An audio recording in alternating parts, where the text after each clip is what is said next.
틀어주세요. 뉴진스와 관련된 것만 나오면 이렇게 관상이 달라지는 분이시죠. 오늘은 어제 있었던 현대카드 강연에서 핵심이 되었던 메시지에 대해서 다루도록 하겠습니다. 영상을 시작하기 전에 어제 영상을 올렸다가 영상의 내용이 구독자분들 간에 갈라치기로 변질될 수 있다는 어느 구독자분의 조언을 따라서 영상을 급히 내렸습니다. 요즘 들어서 좀 제 채널이 알고리즘이 조회수를 엄청나게 올려주고 있어요. 거의 평소에 3배 정도로 뻥튀기 하는 것 같은데, 그래서 새로운 분들도 많이 오고 그러니까 2달 전 마냥 아무 말이나 하긴 어렵겠구나 그런 생각이 듭니다. 뭐 상황은 그렇지만 뭔가 피력하고 싶은 부분이 있으시다면은 댓글 주시면은요. 제가 뭐 늘 인정하는 건 아니지만 저와 의견이 달라도 제가 틀리다면은 인정하고 반영하겠습니다. 제 영상들 중에는 아젠다를 설정한 영상들이 존재합니다. 대표적으로 디토 해석이 그렇습니다. 사이드 A, B 대신에 행복을 찾아 떠나야 하는 사이드 C에 대해서 다뤘었죠. 이런 내용들이 사실은 시청자분들이 정치와 멀어지게끔 하는 영상들을 올리기 위한 빌드업으로 준비했었던 것입니다. 한국에는 여러 정당들이 있지만 민주당, 국힘당 이렇게 두 패로 나뉘어서 매우 싸우고 있잖아요. 사이드 C에 대해 논하면서 양당이 아닌 다른 길도 있다는 걸 암시한 다음에 정치는 별로 쓸모가 없다. 라는 그런 내용의 영상을 어느 날 올리면은 그게 좀 스무스하게 먹히면서 사람들이 정치로부터 다소 멀어질 거라는 추측이 있었어요. 근데 잘 안 되는 것 같습니다. 왜 이런 피곤한 짓을 하냐면요. 제 채널은 20대에서 40대가 중심입니다. 구독자분들의 70% 이상이 20대에서 40대 분들이에요. 그리고 남녀 성비가 5.5 대 4.5 정도입니다. 이런 채널이 문제없이 운영되려면 이 70% 이상의 구독자분들이 정치에서 멀어지거나 제가 정치와 관계없는 주제를 해야 되거든요. 근데 예술과 정치는 언제나 밀접합니다. 그런 말이 있어요. 예술가는 진실을 말하기 위해 거짓을 이용하고 정치인은 진실을 덮기 위해 거짓을 이용한다고 합니다. 그런 말이 있잖아요. 서로 완전 정반대이기 때문에 반드시 연결됩니다. N극과 S극처럼요. 20대, 30대, 40대, 남성, 여성, 그리고 이외의 성들, 세대별, 성별로 정치적 지향점이 다릅니다. 이건 모두 인정하시잖아요. 보수 진보뿐만 아니라 페미니즘도 정치 이념이죠. 온라인 커뮤니티를 라이트하게 하시든 딥하게 하시든 어쨌든 뭐 다들 하고는 있잖아요. 뭐 카페를 하시든. 보통 온라인 커뮤니티는 정치적으로 나뉘어져 있습니다. DC는 물론이고 팸코, 클리앙, DVD 프라임, 뽐뿌, 루리앱 등등 죄다 한 덩어리씩 떨어져 가지고요. 제각각 통일된 정치색을 가졌죠. 저는 이 채널을 운영하면서 많은 뉴진스 팬분들이 민희진 대표의 무고함을 설명하기 위해서 수년간 혹은 십수년간 즐겨 찾던 온라인 커뮤니티의 구성원들과 싸우는 모습들을 엄청 목격을 했습니다. 미니진과 뉴진스를 위해서 오랫동안 알고 지내던 커뮤 구성원들과 키베를 뜨는 모습들을 겁나 봤다 이거예요. 클리앙에서도 목격을 했고 팸코에서도 목격을 했고 덕후나 DVD 프라임에서도 목격을 했어요. 정치적으로 동질감을 느끼고 같은 것을 보고 듣고 왔던 온라인 커뮤의 구성원들인데 이런 구성원들과 설전을 하고 그들로부터 비판을 받는 경험을 당한다면은 상처를 받겠죠. 그렇게 민 대표나 뉴진스의 무고함을 알리기 위해서 커뮤에서 싸우신 분들 중 일부가 이 채널을 구독하고 계십니다. 보수 커뮤니티에서는 민희진이 방골이라서 싫다 그러고 진보에서는 4천억 받는 여자가 욕심부려서 싫다 그러니까 답도 없는 거예요. 각자 다른 이유로 미워하는데 4천억은 또 허위사실이죠. 어떤 영화 쪽 일을 하시는 분인데 뉴진스와 미니진에 대해서 알게 됐고 잘못된 부분들을 커뮤니티의 구성원들에게 설명을 하시다가 모욕을 당하시는 분도 있었어요. 작곡가이신데 뉴진스가 표절 아니라고 싸우시는 분도 계셨고요. 어떤 분은 토끼장을 언급했다가 무시당하는 것도 봤습니다. 저를 언급해봤자 좋은 소리가 안 나와요. 10,000명도 안 되기 때문에 저를 언급하시면은 채널 홍보인 줄 압니다. 제 영상에 공감해 주시는 건 좋지만 어딜 내놔도 자랑스러운 수준은 아니라는 거 다시 한번 알려드리고요. 학고라서 죄송합니다.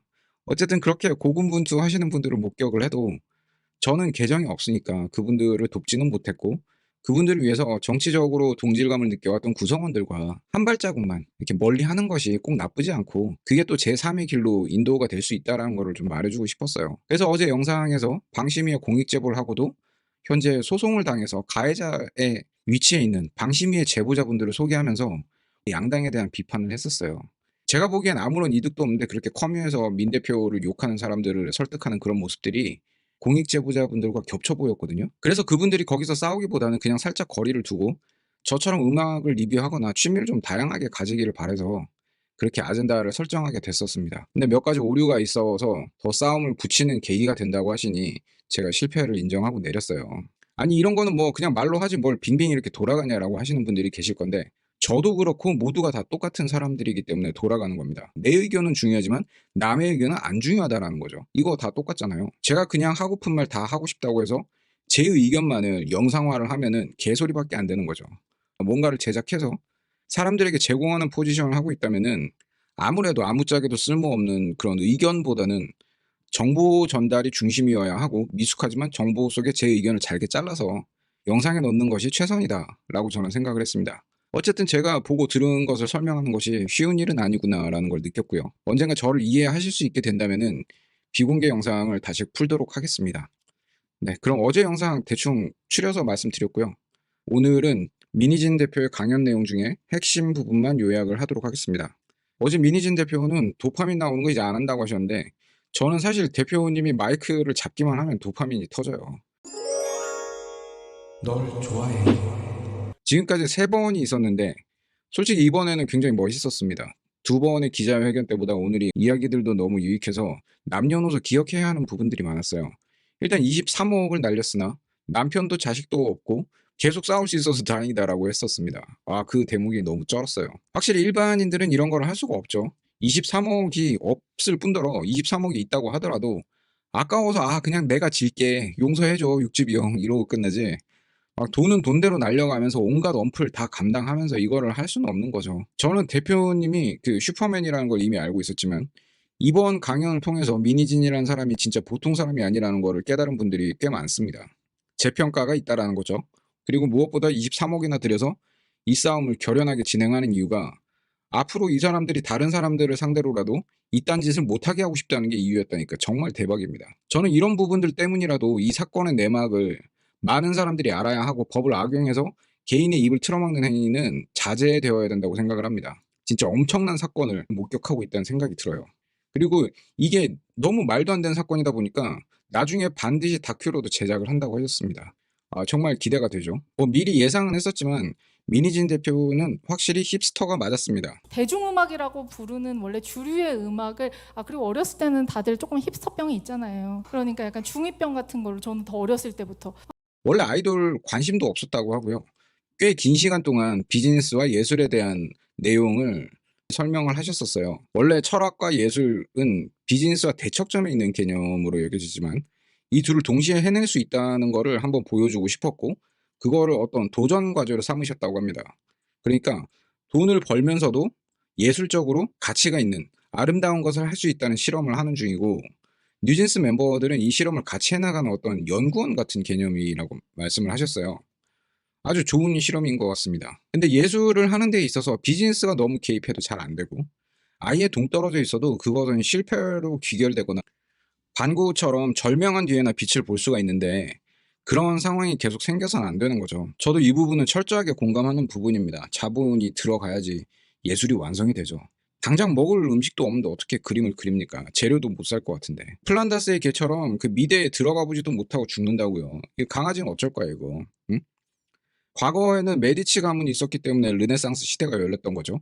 그러나 메디치는 당대 최고의 가문이었고 말 그대로 후원을 해준 것이지 예술가들을 부려먹으려고 후원한 것은 아니다 이거죠. 근데 케이팝의 경우에는 어떻습니까? 전주인 기획사의 횡포도 일단 심한 데다가 관습적으로 너무 통제를 당하는 게 많고 10대가 견딜 수 있는 수준도 아닌 데다가 편하게 뭐 그냥 말 몇 마디만 하면은 논란이 되고 막 그런 문화적인 현상들이 너무 기괴하다고 하셨었는데 제 생각도 동일합니다.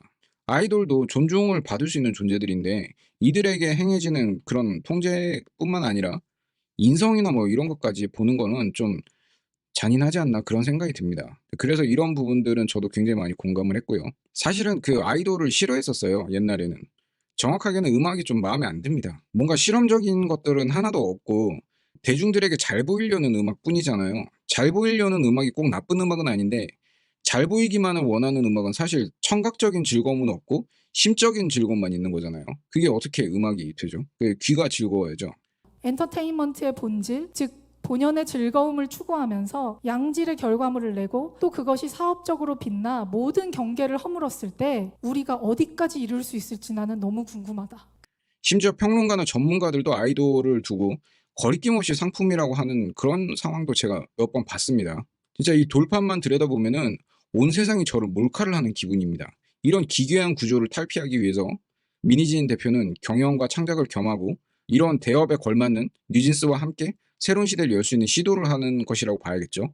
저는 사실 옛날에는 뉴진스의 데뷔는 알고 있었지만 크게 관심은 없었습니다. 그래서 잘 몰랐는데 뉴진스는 초창기부터 아이돌 팬덤 사이에서 이래저래 말이 많았다고 해요. 쿠키에 관련돼서 얘기를 하셨는데 쿠키가 그곳을 뜻하는 은어라는 소문이 났었다고 해요, 옛날에. 근데 제가 알기로 그곳에 대한 그 좀 대중적인 은어는 쿠치입니다. 쿠치. 이거를 좀 귀엽게 쓰는 게 쿠키인데 초딩들이나 쓰는 거고, 또 은어라고 할 것 같으면 맥락이 맞아야 은어겠죠. 노랫말에서 구었대잖아요. 아니 거기를 굽는 사람도 있나요? 자해공갈단이에요? 말도 안 되는 걸 참 많이 겪으신 것 같습니다. 근데 기억을 좀 돌이켜 보면 저도 그런 거 겪었어요. 그 버블검이, 뉴진스의 버블검이 샘플링이라는 거예요. 아무리 들어도 샘플링이 아닌데 인스트루멘탈이 요즘 사운드인데 어떻게 이게 샘플링이 되나 해서, 그 샤카탕 노래는 80년대 사운드잖아요. 버블검 그래서 샘플링이 아니라고 영상 올렸다가 어떤 사람들이 와서 저를 막 혼내는 거예요. 알고 봤더니 이준호가 버블검이 마치 무단 샘플링인 것 마냥 샤카탕 노래랑 버블검을 BPM 맞추고 EQing을 해가지고 올려놨더라고요. 그렇게 들으면은 뭐 샘플링처럼 들릴 수는 있죠. 완전 비슷하게 들리니까. 근데 조금만 주의를 기울여서 들어보면요, 그냥 최근에 레코딩한 티가 납니다. 샤카탁은 80년대에 녹음한 티가 나고요. 샘플링이면은 최근에 만들었어도 80년대 사운드가 들려야 하는데 안 들려요. 작곡가들이 표절십이 안 나도록 잘 컨트롤하니까 그런 부분은 걱정을 안 하셔도 될 겁니다. 여튼 매우 여러 가지 일이 있었더라고요. 그리고 뉴진스가 왜 사슴인지도 확실하게 말해줘서 아주 좋았습니다. 뉴진스가 사슴 같다는 생각이 들었고, 팬들은 이렇게 좋아서 다가오지만 어쩌면 그런 게 뉴진스나 민희진 대표한테는 무섭고 또 익숙하지 않은 그런 느낌일 수도 있기 때문에 그런 이미지가 생각났고, 신우석 감독님이 이미지화를 했다고 했습니다. 그리고 강연 마지막에 데모곡을 틀어주셨는데 들으면서 뉴진스 정규가 발매되는 상상이 들더라고요. 진짜 비트가 완전 쩔었습니다. 프랭크님이 했다고 하는데 사운드가 너무 매끈하고 이미 탑라인이 없어도 좋은 수준이라서 진짜 명곡이 될 것 같습니다. 벌써 저는 한 100번 넘게 플레이한 것 같아요. 강연 말미에 이제 민희진 대표가 이번에 아주 감사하다고 했던 팀 버니즈는 X에서 만날 수 있습니다. 나도 뉴진스나 대표님을 위해서 뭔가를 하고 싶다 뭐 이렇게 하시는 분들도 있었어요. 오늘도 뭐 도울 수 있는 부분 돕겠다고 막 그렇게 하셨는데, 그러면서 막 제 영상에다가 막 계속 후원을 하시는데요. 저는 진심으로 말씀드리지만 댓글 하나면 충분히 감사합니다. 토끼장을 위해서 뭔가를 해주고 싶다고 생각이 들면요, 그냥 댓글을 길게 적어주시면 됩니다. 진짜로요. 어쨌든 팀 버니즈 이분들이 아니었다면 팬들이 아직도 절망적인 느낌이 매번 들었을 것이라고 생각을 하고요. 요즘은 또 이제 팀 버니즈 X 계정이 해킹 공격을 또 엄청 받으신다고 해요. 팀 버니즈 역시 민 대표에 대해서 잘 모르는 이제 버니즈의 일부이듯이 저 역시 팀 버니즈도 아니고 마콜도 아니고 민희진 대표를 본 적도 없습니다. 그러니까 자기네들이 무능하니까 평범한 사람들을 두고 업체라고 하거나 아니면 컨설팅 회사라고 정신승리를 하는 거죠. 올해 1차 기자회견 때 유튜브로 대표님 얼굴을 처음 봤습니다. 근데 뭐 이렇게까지 민희진 영상을 이렇게 많이 올렸냐고 물어보신다면은 낯선 그녀에게서 올드카니를 느꼈기 때문이겠죠. 제가 이 정도로 아이돌의 문외한이지만 돌판이라는 게 당장 내일 망해야 한다는 생각이 들 정도로 개판이라고 저는 판단하고 있습니다. 아마 씬 전체적으로 개저씨 양아치 어마어마할 거란 말이죠. 그런데 팀 버니즈처럼 이렇게 질서정연하게 아티스트를 서포트하는 거는 진짜 귀감이라고 생각합니다. 팬클럽이라면 저렇게 해야죠. 제가 커뮤니티 게시물로 예전에 남겨놨었는데 다시 한번 말씀드릴게요. 뉴진스를 적극적으로 돕고 싶으시다면은 X에서 팀 버니즈를 팔로우 해놓으시고 모금을 한다거나 음원 총공을 도와주시면 됩니다. 모금은 막 매일매일 하는 건 아니고요. 정해진 금액만큼만 하는데 다들 너무 빡세게 후원을 해가지고 목표 금액이 막 1시간이면은 충당되고 막 그럽니다. 음료수 한 캔까지 구매한 것도 작성을 해가지고 올려주시더라고요. 제가 X에서 팔로우하고 있는 계정들은 미니진 아카이브, 팀 버니즈, 일론 머스크와 여러 CEO들이에요. 팔로우하는 사람들은 좀 적다고 할 수 있는데 자주 올리는 계정들이라서 다 재미있고 도움이 됩니다. 그리고 뉴진스 갤러리에서는 악플 방지 활동을 하거든요. 이게 얼마나 장기화될지는 모르겠는데 저는 민희진 대표가 승리를 장담한 것처럼 민희진 대표가 이길 거라고 생각을 합니다. 스포츠나 예술계에는 이런 수식어가 붙어요. 여성치고는 혹은 여성 중에서는 이런 수식어가 붙는 경우가 꽤 있는데 지금까지 민희진 대표의 행보들이나 뉴진스의 라방 같은 경우에는 아무도 흉내를 못 냅니다. 자, 강연이 다 내용이 좋았고요. 마지막으로 좀 개인적으로 죄송한 부분도 있었습니다. 그 처절했던 그 기자회견이 밈으로 되는 바람에 아주 상처가 되셨다고 하셨는데 민희진 대표님은 저보다 훨씬 나이가 많으시고 그래서 제가 할 말은 아니지만 굉장히 차가운 인상이고 언변도 되게 상남자 같은데 그 엉뚱하고 좀 귀여운 매력이 있으세요. 이게 밈이 안 될래야 안 될 수가 없다는 거죠. 1차 회견 때 미니진이라는 인물이 베일에 가려져 있었고요. 언론에 의해서 배임을 저지르는 그런 악녀로 묘사가 되었었어요. 저 역시 그거를 믿었거든요. 근데 실제로 이분의 기자회견을 보고 나니까 그냥 진솔하고 과격하지만 강한 흡입력을 지닌 그런 매력을 가진 사람이라는 걸 알게 됐죠. 다른 유튜버들이나 크리에이터들도 저와 같았을 겁니다. 그래서 막 그냥 다들 쿠키 원탑이라고 막 부르고 밈으로 같이 퍼진 거죠. 그리고 크리에이터들이 그렇게 아무나 밈으로 만들진 않아요. 작업을 하는 데 있어서 시간이 너무 오래 걸리거든요. 그래서 호감이 없다면 밈으로 만들지 않습니다. 크리에이터들이 누군가에게 매력을 느끼는데 마땅히 이 사람을 네티즌들에게 소개할 방법이 없네? 라고 느낄 때 보통 밈으로 퍼뜨리죠. 이거는 뭐 DJ들이 잘 알려지지 않는 그런 노래들을 찾아내서 어떻게든 대중적으로 리믹스를 해서 유명한 곡 앞뒤로 막 띄워서 트는 거랑 비슷한 겁니다. 지금은 민희진 대표의 밈적인 요소는 불필요하다고 저도 생각을 해요. 근데 그 당시에는 쿠키본탑 밈이 악플이나 악성 보도들을 압도했었기 때문에 생각보다 쓸만한 장치였다고 생각을 합니다. 그리고 또 그거보다 재밌는 게 없어가지고 그 악플들이 엄청나게 밀려났었어요. 예.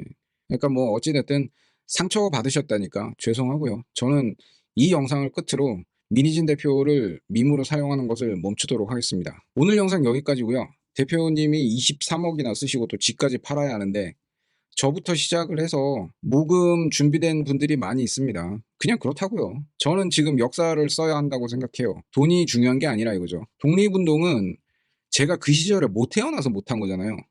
누군가의 인권이나 독립적인 생활을 위해서 뭔가에 참여를 할 수 있다면은 정말 영광인 그런 시간이 되겠죠.